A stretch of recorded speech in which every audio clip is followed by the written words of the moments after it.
Assalamualaikum warahmatullahi wabarakatuh. Eh, Waalaikumsalam. saya Yuliska Feoledita dari kelompok 3 dan teman-teman kelompok 3 Ya, ingin meminta waktu Bapak untuk eh, mewawancarai Bapak sebagai motivasi kayak motivasi panutan untuk anak-anak K3 gitu, Pak. ya. Yang pertama, si Adel mau bertanya kepada Bapak. Silakan, Bang Silakan. Adel. Adel itu Ripko ya? Rifka, Siap gak Rip? Rifka, Pak. Iya Pak Rifka. Oh, Ripko. Selamat siang Pak. Ya Ripko, Ripko kamu di mana itu? Kamu lagi di Hawaii ya? Lagi Oh, lagi di lagi di luar. luar Pak. Itu fotonya lagi di Iya. Hawaii, itu fotonya di pantai ya? Iya Pak, lagi keluar sama keluarga. Oke, silakan. Mohon maaf Pak, sama siang. Iya. Eh, Selain Bapak menjadi dosen, Bapak bekerja sebagai apa lagi Pak? Iya ya. Eh saya kalau bicara terkait dengan karir dosen yang sudah saya geluti ya, itu dimulai dari tahun 2011 ya, kemudian pengakuannya itu saya diangkat jadi dosen itu tahun 2014 sampai dengan sekarang. Sebelum jadi dosen sebenarnya saya itu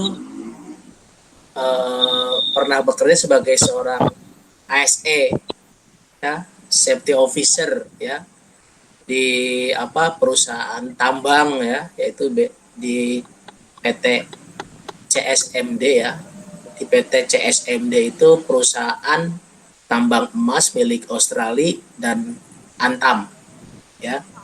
Jadi itu saya sebagai HSE officer ya. Setelah itu saya eh, tidak lagi menjadi seorang HSE officer karena saya harus memilih menjadi dosen atau menjadi seorang praktisi ketika di lapangan. Karena saya ingin jadi dosen, ya saya akhirnya tidak melanjutkan sebagai seorang praktisi. Nah, terkait dengan dosen yang sampai sekarang saya geluti, ya sudah hampir mencapai mungkin 10 tahun lebih, saya pun berprofesi sebagai seorang konsultan. Ya, konsultan di sini adalah konsultan K3 yang tentunya memberikan eh, penyuluhan ya terkait dengan kebidangan dan keprofesian bidang K3, dan di mana bidang konsultan kepakaran saya adalah di kebakaran dan di sistem manajemen K3. Artinya di samping dosen saya pun menjadi seorang konsultan K3. Nah, di samping konsultan K3 di bidang fokus kepada keilmuan K3, saya pun konsultan di bidang pendidikan K3. Artinya bicara konsultan ini sifatnya adalah multi bidang ya. Jadi di samping tentang K3 kepraktisian, saya pun juga menjadi seorang K3 yang konsepnya adalah di bidang pendidikan K3. Tetapi semuanya adalah di K3 gitu, tidak di luar konteks K3. Jadi itu pekerjaan saya terkait dengan pekerjaan profesi. Di samping dosen, saya pun menjadi seorang ahli K3 dan pernah menjadi seorang HSE officer. Seperti itu. Seperti itu Ripko dan teman-teman. Iya Pak, baik. Terima kasih. Selanjutnya, Pak, saya mau nanya, Silakan. Bapak kenapa banget sih tertarik banget dengan bidang K3, padahal bidang lain tuh banyak? Ya kalau bicara terkait kenapa saya memilih K3, ya ini unik ya. Ini saya kalau tatap muka di kelas tuh saya akan ceritakan nih tentang kondisi ini. Saya ini terjerumus, terjebak, Kok tercebur, bisa? tau nggak? Kok bisa? Terjerumus, terjebak, ya kenapa ya? Saya dulu itu bukan memilih K3, saya itu dulu memilih fisioterapi. Karena saya punya keahlian di dalam konsep massage. Tetapi Tuhan memberikan jalan lain. Ya, waktu itu saya kan lulusan diploma 3 Universitas Institut Pertanian Bogor ya. Jadi saya ingin sekolah lagi ke profesinya fisioterapi, tetapi di dalam perjalanannya saya tidak memilih fisioterapi, saya memilih K3. Saya terjerumus karena apa? Waktu itu saya diminta untuk membantu pendirian prodi K3. Nah, awal disitulah saya tertarik. Ternyata pendidikan prodi K3 itu belum banyak orang tahu, belum banyak institusi pendidikan yang ada di Indonesia. Kalau bicara yang pertama di Indonesia adalah Binawan yang pertama di Indonesia untuk program vokasi K3. UI ada, tetapi bukan program vokasi. Jadi kalau bicara program diploma 4 K3 itu yang pertama di Indonesia itu adalah Binawan. Itu hebatnya Binawan. Atas dasar itulah, dari mulai itu saya mulai mempelajari dulu, kemudian melihat peluangnya, melihat keilmuannya, apalagi disiplin ilmu K3 itu boleh dari disiplin manapun masuk, tidak hanya IPA atau tidak hanya IPS, semua dari disiplin ilmu apapun bisa masuk ilmu K3. Dari situlah saya mulai mencintai K3. Kenapa? Karena tidak ada pengkebirian, tidak ada kekhususan. Tapi dari manapun bisa. Artinya bidang ilmu K3 itu sangat luas dan boleh dipelajari oleh siapapun. Dan itu terbukti. Dan saya mulai mencintai, sayang, dan sampai kepada rasa saya memiliki K3 tadi yang pertama di Indonesia, paham tentang keilmuan K3 sampai saya menjadi konsultan pendidikan K3. Itu. Dan kemudian kalau bicara tentang mencintai, memiliki, saya seperti punya, jadi mohon maaf ya, jadi punya rasa yang tahu segalanya deh tentang pendidikan K3, mau kemana gitu. Karena kita yang pertama, kalau bicara vokasi ya, mau pertama, lulusan nanti mau jadi apa? Saya yang pertama. Makanya saya menjadi konsultan di pendirian Prodi D4 K3 yang sekarang sudah ada 15 loh di Indonesia. Dan ada asosiasinya, namanya Asosiasi Perguruan Tinggi Vokasi K3 di Indonesia. Tadinya kita yang pertama, kemudian sekarang ada 15. Tuh, saya semakin mencintai K3. Dari situlah saya mulai memiliki rasa itu ketika saya sangat merasa bangga ya bahwasannya ilmu K3 Universitas Binawan dan mungkin ilmu K3 yang ada di Indonesia ya, baik itu yang di luar Universitas Binawan, itu lulusannya itu sangat dibutuhkan. Itu yang semakin saya mencintai. Sangat dibutuhkan, sangat diperlukan, merupakan syarat dari teknis terkait dengan kerja di perusahaan yang tentunya ini akan membawa satu kemanfaatan kepada generasi usia kerja untuk bangsa Indonesia. Jadi kalau masuk K3 itu pasti jaminan pekerjaannya itu 100%.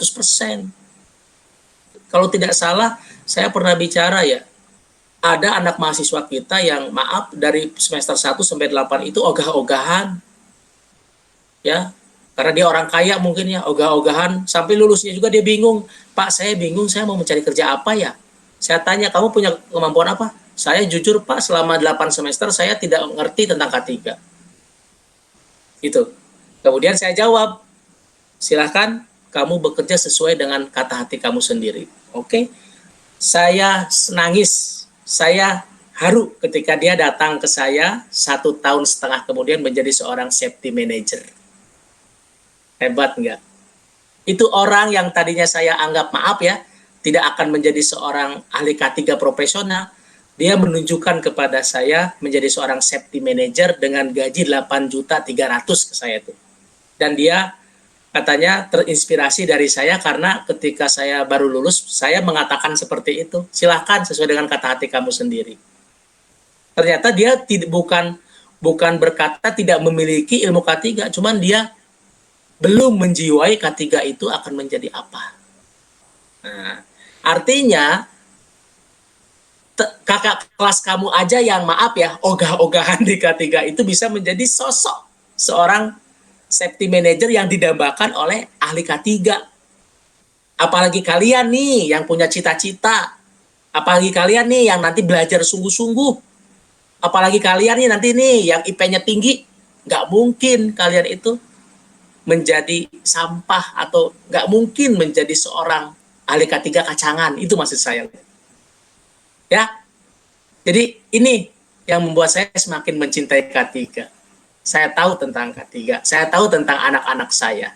Karena saya dari pertama tahun 2006 saya itu sudah ada di sini. Sekarang tahun 2021. Berarti apa tuh? 15 tahun yang lalu ya? Iya. Apa 15 tahun yang lalu ya? Iya. 15 tahun yang lalu tuh saya sudah mengenal K3. Kalau di Binawan saya dari tahun 2003. Tapi di K3 saya dari tahun 2006. Tuh 15 tahun yang lalu. Jadi begitu teman-teman. Ya. Kenapa saya mencintai K3? Itulah jalannya. Seperti itu. Next. Maaf Pak, untuk pekerjaan Bapak di bidang K3 ini udah berapa lama Pak? Kedengaran Yuliska. Untuk di bidang K3 ini Bapak kedengeran. Gak ada ya Pak suara saya? Oke, ada. Silakan. Untuk Jelas. Bapak bekerja di bidang K3 ini, Bapak udah berapa lama selain 15 tahun itu berarti berapa tahun Pak? Saya sih kalau di pendidikan dari tahun 2006, cuman tahun 2010 saya sempat bekerja itu di PT CSMD itu sebagai HSE officer itu di pertambangan, kurang lebih 6 bulan deh saya bekerja di di perusahaan tambang ya milik Australia dan Antam itu sekitar 6 bulan. Di mana kegiatan kerja saya adalah melakukan safety patrol, kemudian memberikan laporan terkait dengan identifikasi bahaya dan risiko bekerja di kedalaman tanah, ya lebih dari 100 meter. Kemudian saya juga harus memastikan bahwa penggunaan alat pelindung diri, ya, kemudian SOP prosedur bekerja di ruang terbatas yaitu gua, cap atau bunker itu saya laksanakan yang tentunya sesuai dengan prosedur-prosedur bekerja di pertambangan, khususnya pertambangan yang bekerja di kedalaman lebih dari 100 meter dengan ruang yang sangat terbatas. Nah, ini pengalaman saya di samping mengajar. Kemudian tadi juga ya nggak lama sih keilmuan praktisnya saya itu nggak lama ya, cuman saya juga memiliki pengalaman itu menjadi seorang konsultan, di mana saya kalau bicara tentang sisi konsultan itu saya banyak sekali melakukan survei kepada perusahaan baik di kantor pusat maupun di daerah. Kalau biasanya contoh seperti misalkan anak perusahaan Pertamina itu harus kita audit atau misalkan harus kita survei. Memang kantor pusatnya di Jakarta, tetapi workshop area atau aktivitas kerjanya itu misalkan di daerah atau di pedalaman pulau atau di di tengah laut. Nah, seperti itu. Jadi itulah aktivitas kerja saya selain saya juga mengajar dulu ya untuk dosen. Nah, mungkin fokus mengajarnya ketika tahun 2014 saya sudah mulai mengajar. Waktu itu saya diangkat menjadi dosen tetap di Universitas Binawan. Nah, sampai sekarang saya fokus di dosen dan menjadi dosen profesional di bidang K3 yang tentunya saya juga sudah memiliki dosen fungsional ya dan sudah memiliki sertifikat dosen sebagai dosen profesional yang dikeluarkan oleh Kementerian Pendidikan Tinggi ya untuk dosen-dosen yang sudah memiliki kompetensi yang sifatnya khusus. Jadi saya sudah setara dengan pegawai negeri kalau bicara tentang golongan ya, karena saya juga diberikan golongan tuh oleh pemerintah, walaupun saya mengajar di swasta, tapi saya juga sudah diberikan level golongan 3B selaku penata muda tingkat 1 seperti itu. Seperti itu Yuliska. Pak, saya Bintang. Mau bertanya, Silakan minta. apa aja sih beban sama tanggung jawab seorang ahli K3? Beban dan tanggung jawab, ya tentunya kita kondisikan dulu. Kalau bicara beban dan tanggung jawab pasti ada. Ya, kalau misalkan di perusahaan tentunya kita memiliki bukan beban ya. Saya sih lebih senangnya itu tugas dan kewajiban. Nah, ya. Ya, Pak. Ya, kalau dianggap beban sepertinya kurang enak didengar gitu ya. Tapi kalau untuk tugas dan kewajiban saya lebih senang seperti itu. Tugas dan kewajiban sebagai seorang ahli K3 di tempat kerja atau di perusahaan itu tentunya berdasarkan kepada kebijakan, aturan ya terkait dengan bidang K3 di satu perusahaan atau industri, dan tentunya harus berkaitan dengan produk atau barang jasa yang si perusahaan itu keluarkan. Nah itu tentunya. Tetapi secara umum tugasnya adalah yang pertama memastikan ya bahwa sistem ya, manajemen K3 itu dijalankan sesuai dengan standar yang berlaku ya oleh standar perusahaan atau kebijakan perusahaan. Yang pertama itu, yang kedua oleh pemerintah, yang ketiga oleh standar yang memang kalau perusahaan itu memiliki standar internasional. Harus memastikan kegiatan ya sistem manajemen K3 itu dijalankan. Yang pertama. Yang kedua ya tugasnya adalah ya memastikan bahwa ya keterjaminan terkait dengan bidang K3 seperti ya keterjaminan kesehatan, keselamatan, kenyamanan dan keamanan ya pada setiap penerapan kegiatan K3 itu sesuai dengan target dan tujuan. Nah, tentunya target dan tujuannya apa? Ya semuanya selamat, semuanya aman, nyaman, dan terkendali. Itu tugas yang kedua. Tugas yang ketiga, ya tentunya kita sebagai seorang ahli K3 harus menjadi jembatan penghubung antara top level manajemen dan karyawan. Jadi kita itu ada di tengah-tengah. Kita ini kepanjangan lidahnya antara dua belah pihak, antara manajemen dan karyawan. Kenapa saya bilang manajemen dan karyawan? Karena bidang K3 itu tidak jauh-jauh dari fokus terkait dengan tata laksana kegiatan kerja. Di mana tata laksana kegiatan kerja ini pasti akan berimbas kepada apa? Pada kewajiban pekerja untuk menjalankan kegiatan kerja secara prosedur, kemudian kepada pekerja yang harus memastikan bahwa pekerja itu sesuai dengan aturan yang berlaku, dan begitu juga sebaliknya kepada manajemen harus memberikan hak-haknya kepada karyawan itu harus bagaimana. Dan apabila kalau ada misalkan kasus-kasus itu harus diselesaikan, dan orang K3 itu harus menjadi penengah. Harus menjadi penengah dan sifatnya harus netral. Ya, baik kepada manajemen, baik juga kepada karyawan. Jadi adil. Jadi tidak boleh ibaratnya tidak boleh berpihak kepada salah satu. Harus jadi penengah itu. Itu tugasnya. Kemudian kewajibannya. Nah, kewajiban seorang ahli K3 itu di perusahaan itu banyak sekali, tapi saya akan rangkum ya menjadi satu atau dua.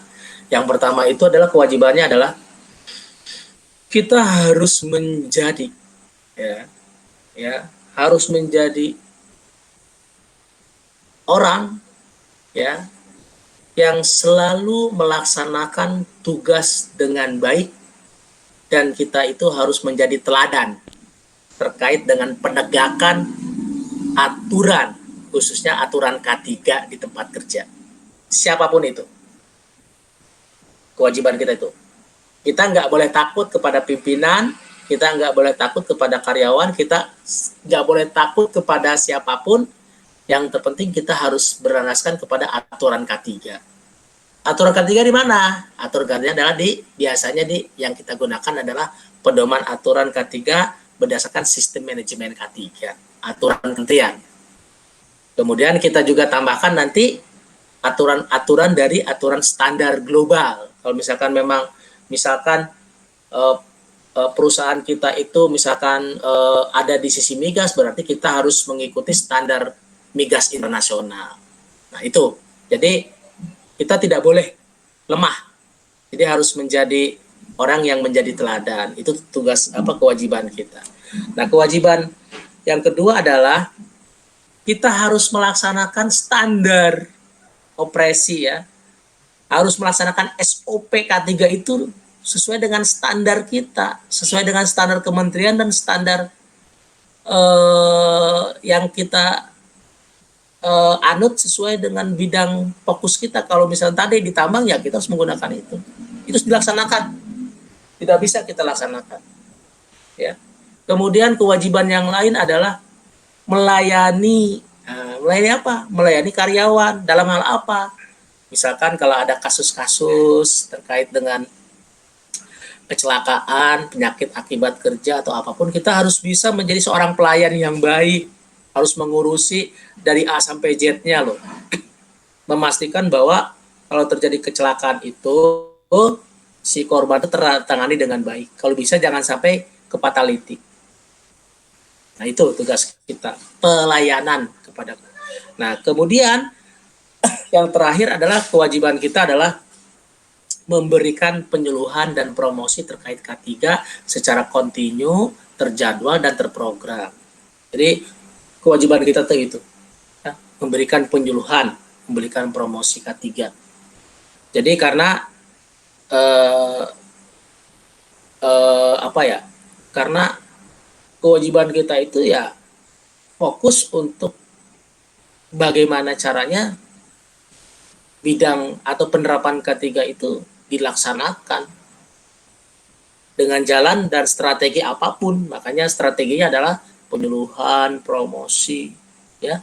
Kemudian mengadakan kegiatan-kegiatan yang berbau K3 tentunya dengan cara-cara yang friendly, ya, dengan cara-cara yang ibaratnya itu dapat diterima oleh karyawan, tidak memberatkan karyawan. Kalau misalkan ada program kerjanya itu juga harus program kerja yang bisa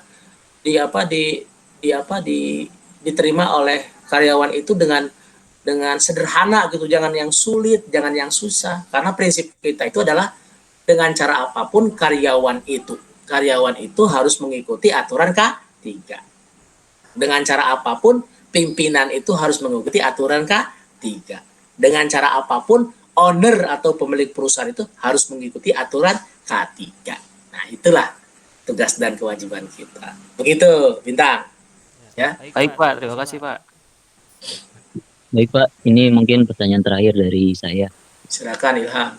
Menurut Bapak, apa yang harus dilakukan agar K3 di Indonesia tuh bisa menjadi lebih baik lagi Pak?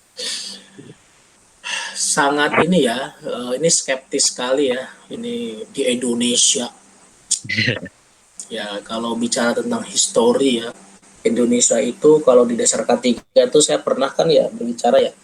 Dulu kita itu sampai yang kedua terburuk sedunia kalau K3-nya. Tapi lambat laun kita mulai beranjak baik ya, walaupun kita belum bisa, K3 kita itu belum bisa ya, jangankan kalau bicara terkait nilai ya, untuk menyaingi Malaysia juga kita belum ya. Tetapi pendapat saya adalah kalau ingin kita tentang bidang K3 di Indonesia itu berkembang, maju, bukan hanya untuk di perusahaan, karena kan sekarang ini awareness K3 ini baru ada pada tahap perusahaan, itu pun perusahaan-perusahaan yang memang kondisinya itu harus taat azas terkait dengan bidangnya, terkait dengan proses kerjanya. Seperti Pertamina kan itu udah perusahaan global, makanya mau nggak mau, suka nggak suka, dia harus mengikuti aturan K3 internasional. Makanya mereka aware. Nah, yang terjadi di Indonesia itu baru sampai pemahamannya seperti itu. Nah, di publik itu belum. K3 itu di masyarakat kita tuh belum paham. Seperti contoh ya, kebakaran yang sering banyak terjadi di pemukiman itu karena mereka tidak memahami terkait dengan konsep K3. Namanya K3 publik, belum di Indonesia berkembang. Beda dengan di Singapura atau di Malaysia. Yang paling gampang adalah antri. Antri itu K3 loh. Ya, di Indonesia budaya antri itu belum maksimal, tapi di luar negeri sudah. Di Singapura antri di jalan, disiplin, mengikuti aturan, itu konsep K3 publik loh. Nah, di Indonesia belum.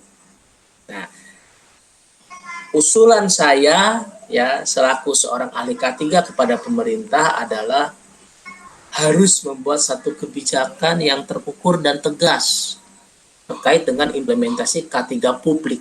Nah, karena kita bicara publik nih, kalau perusahaan nggak ada masalah. Undang-undangnya jelas. Undang-undang nomor 1 tahun 70 oke untuk di perusahaan. Tapi untuk K3 publik belum. Usulan saya adalah memberikan ya, pemahaman kepada masyarakat terkait dengan kebijakan nasional yang terukur dan tegas terkait dengan K3. Memang harus mengikuti jalan panjang ya, tetapi setidaknya buatlah kebijakan seperti itu untuk K3 publik. Kalau K3 publik di sini adalah untuk masyarakat luas. Karena kalau di negara-negara lain itu publik itu sudah memahami konsep K3. Contohnya budaya antri, budaya jujur ya, budaya toleransi itu K3 banget. Nah, kalau untuk K3 di perusahaan memang sudah aware tetapi belum maksimal. Tentunya pemerintah pun sama. Usulannya saya kalau untuk K3 penerapan di industri itu cuma satu usulan saya. Lakukan amandemen atau revisi Undang-Undang nomor 1 tahun 70 yang sudah mungkin kalau isi atau kontennya masih oke, tetapi itu harus sudah direvisi. Harus dibarukan karena 70 tahun 70 yang lalu, sekarang tahun berapa? Udah tahun 2021, berarti 70 22 berarti 51 tahun yang lalu ya? 70. Nah, 50 tahun tahun 70 tambah 50, iya benar. 51 tahun yang lalu itu Undang-Undang nomor 1 tahun 70 masih menjadi pedoman dan rujukan. Nah, usulan saya adalah lakukan revisi. Lakukan semacam perbaruan terkait dengan Undang-Undang nomor 1. Kalau Singapura itu, Malaysia itu sudah melakukan revisi, padahal Malaysia dan Singapura itu dari kita loh. Kita tahun 70, 60 sudah mulai perancangan. Itu Malaysia itu tahun 80-an loh. Singapura itu tahun 90-an loh. Tapi mereka sudah melakukan revisi tahun 2005, tahun 2004 yang lalu. Kita belum, dari tahun 70 sampai sekarang belum melakukan revisi. Nah, usulan saya adalah itu. Ya, di situ juga ada Dewan K3 Nasional di Kementerian Tenaga Kerja yang bertugas terkait dengan merumuskan kebijakan atau membantu pemerintah dalam hal pengembangan K3 di Indonesia dalam aspek publik dan aspek perusahaan. Tentunya Dewan K3 Nasional ini harus diperkuat oleh orang-orang yang profesional di bidangnya. Tentunya profesional di bidang itu tidak cukup para praktisi, tapi juga harus ada orang akademisi, pemikir terkait dengan pengembangan K3 yang nanti akan memberikan warna, memberikan perubahan kepada konsep K3, konsep pengembangan K3 di masa yang akan datang. Nah, itu masukan dari saya, teman-teman. Jadi itu yang bisa saya sampaikan di acara wawancara hari ini. Seperti itu. Baiklah Pak, terima kasih atas waktu yang Bapak berikan ke kita. Semoga ilmu yang diberikan untuk kita menjadi motivasi anak-anak K3 yang lainnya Pak.